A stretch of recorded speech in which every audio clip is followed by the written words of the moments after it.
one of the things that I learned when I was at the Department of Justice that I didn't expect to learn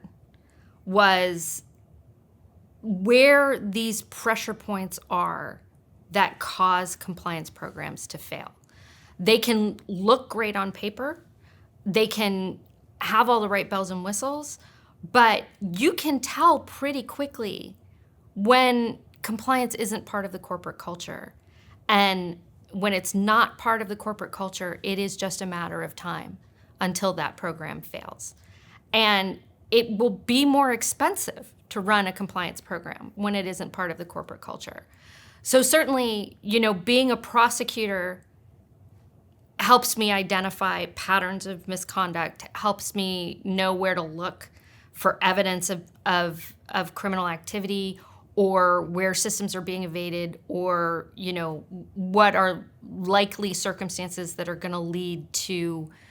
people succumbing to the pressure to engage in misconduct. But it also taught me a lot about knowing how to build systems to prevent that kind of thing from happening, including needing to make sure that these are systems that reflect the actual company, that they aren't a bunch of pieces of paper. If you have a 20-page code of conduct for a company that has 30 employees, there's no way that that's implemented. You need to have a system that makes sense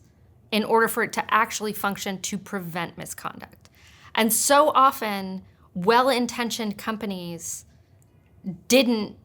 take the time they needed to make sure that their compliance program was understood and reflected in corporate culture, and then ended up being surprised when an employee or a group of employees dismissed it as unimportant, and that making the sale or getting the deal was more important, and